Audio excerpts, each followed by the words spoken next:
বিমানবন্দরকে বলা হয় দেশের আয়না। দেশের শিল্প সংস্কৃতি ও অর্থনীতির চিত্র বিমানবন্দরই ফুটে ওঠে, যার ফলে বেশিরভাগ দেশ নিজেদের রুচিবোধ তুলে ধরার পাশাপাশি বিদেশি বিনিয়োগকারীদের আকৃষ্ট করতে অত্যাধুনিক বিমানবন্দর গড়ে তুলছেন। ঢাকার হযরত শাহজালাল আন্তর্জাতিক বিমানবন্দর দেশের প্রধান এই বিমানবন্দরে থার্ড টার্মিনাল সহ বর্তমানে 3টি টার্মিনাল রয়েছে। চালু রয়েছে 2টি টার্মিনাল। প্রথম টার্মিনাল অভ্যন্তরীণ যাত্রীদের জন্য এবং দ্বিতীয় টার্মিনাল বিদেশে আসা যাওয়ার জন্য।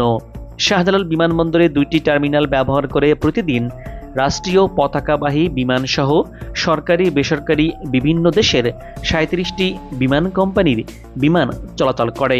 এসব বিমান 20টি দেশে 52টি বিভিন্ন রুটে 350টি বাণিজ্যিক ফ্লাইট পরিচালনা করে, যার মধ্যে আন্তর্জাতিক ফ্লাইটের সংখ্যা রয়েছে 160টি। এসব ফ্লাইটে প্রতিদিন যাত্রী চলাচল করেন 19 থেকে 21 হাজারের মতো, অর্থাৎ বছরে প্রায় 80 লাখ যাত্রী শাহজালাল আন্তর্জাতিক বিমানবন্দর ব্যবহার করছেন। থার্ড টার্মিনাল চালু হলে বছরে সেই সংখ্যাটা দাঁড়াবে 1,20,00,000-এ। কর্তৃপক্ষ বলছে থার্ড টার্মিনাল চালু হলে আরও বেশি বিমান চলাচল শুরু হবে এই থার্ড টার্মিনাল দিয়ে। এর মধ্যে 12টি বিদেশি এয়ারলাইন্স এই বিমানবন্দর থেকে ফ্লাইট পরিচালনার জন্য অধীর আগ্রহে অপেক্ষা করছেন।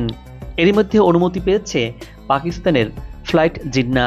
ঢাকা থেকে করাচি সরাসরি ফ্লাইট পরিচালনা করতে চায় এই এয়ারলাইন্সটি।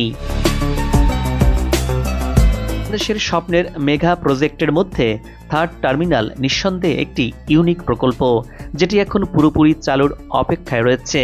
দেশের এভিয়েশন খাতে বড় ধরনের বিপ্লব ঘটাতে যাচ্ছে এই বিমানবন্দরকে ঘিরে।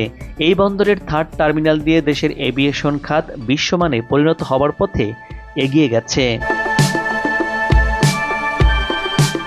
দর্শক, এবার এক নজরে জেনে নেব ঢাকার শাহজালাল বিমানবন্দরটির তৃতীয় টার্মিনালটির বিস্তারিত। ভবনটি 3 তলা বিশিষ্ট, আয়তন 2,30,000 বর্গমিটার, যাত্রী ধারণ সক্ষমতা বছরে 16 মিলিয়ন। কার পার্কিংয়ে 1230টি গাড়ি রাখা যাবে, যা প্রস্তুত। উড়োজাহাজ পার্কিং বে থাকছে 37টি। আগমনী যাত্রীদের জন্য লাগেজ বেল্ট থাকছে 16টি। বিদেশ থেকে আসা যাত্রীদের জন্য 1300 বর্গমিটার আয়তনের একটি কাস্টমস হল থাকছে। সেখানে 6টি চ্যানেল থাকবে। চেক ইন কাউন্টার থাকবে 115টি। এর মধ্যে স্বয়ংক্রিয় কাউন্টার 15টি। ইমিগ্রেশন কাউন্টার থাকছে 128টি। এর মধ্যে স্বয়ংক্রিয় ইমিগ্রেশন কাউন্টার 15টি। বহির্গমন ইমিগ্রেশন কাউন্টার 66টি। আগমনী ইমিগ্রেশন কাউন্টার থাকছে 59টি। ভিভিআইপি কাউন্টার থাকছে 3টি। বোর্ডিং ব্রিজ থাকছে প্রথম পর্যায়ে 12টি। পরবর্তী সময়ে আরেকটি সম্প্রসারণ প্রকল্পের আওতায় আরও 14টি বোর্ডিং ব্রিজ যুক্ত হবার কথা রয়েছে। বর্তমান টার্মিনাল দুটির সঙ্গে থার্ড টার্মিনালের কোনো সংযোগ থাকবে না, তবে পরবর্তী সময়ে প্রকল্পে করিডোর নির্মাণ করা হবে।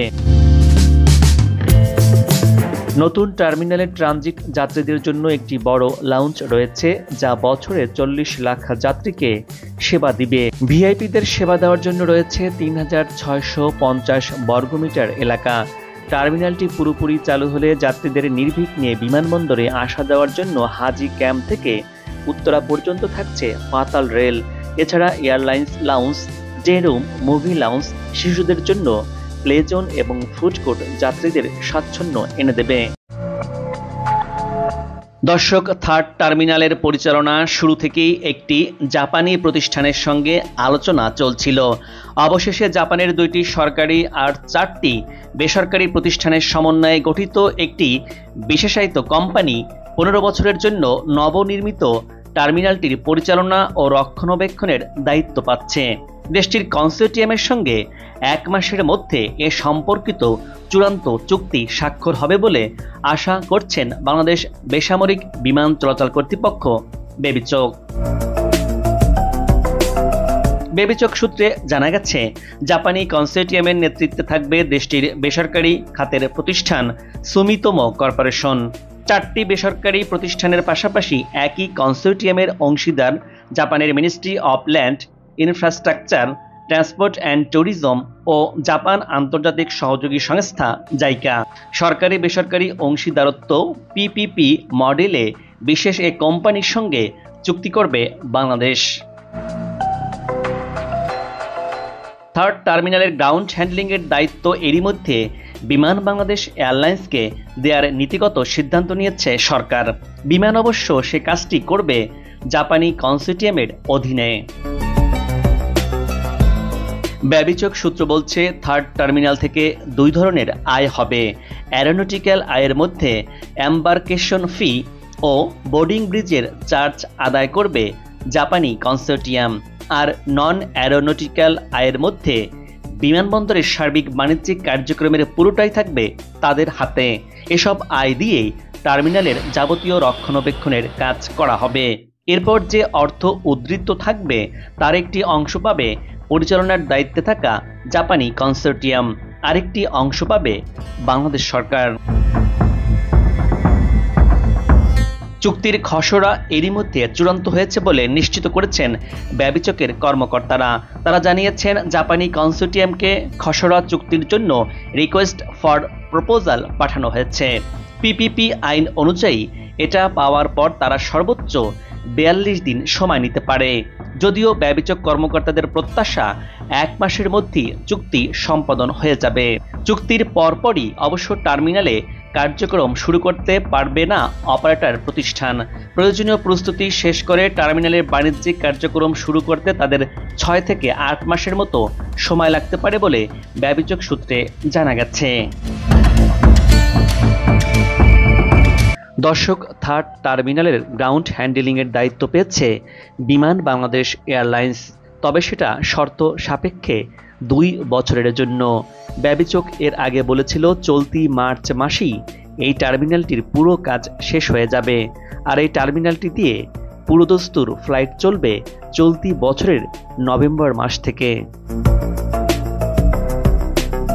বিমানবন্দরের থার্ড টার্মিনালে অত্যাধুনিক ব্যবস্থা বিশ্ব পরিমণ্ডলে দেশের এভিয়েশন সেবাকে নতুনভাবে তুলে ধরবে বলে মত এভিয়েশন বিশেষজ্ঞদের। তাদের মতে, আন্তর্জাতিক বিমান পরিষেবা সংস্থাগুলো যখন দেখবে এখানে তাদের নিরাপত্তা রয়েছে, যাত্রীরা উন্নত সেবা পাচ্ছে, তখন তারাও ইতিবাচক ঢাকাকে গ্রহণ করবে। শাহজালালকে তারা ট্রানজিট হিসেবে ব্যবহার করবে। এতে সব পক্ষই লাভবান হবে। দর্শক, ভিডিওটি কেমন লেগেছে আশা করি আপনার মূল্যবান মতামত জানিয়ে ভিডিওটি শেয়ার করুন। ভালো থাকুন এবং নিরাপদে থাকুন, আর ভিডিওটি শেয়ার করুন।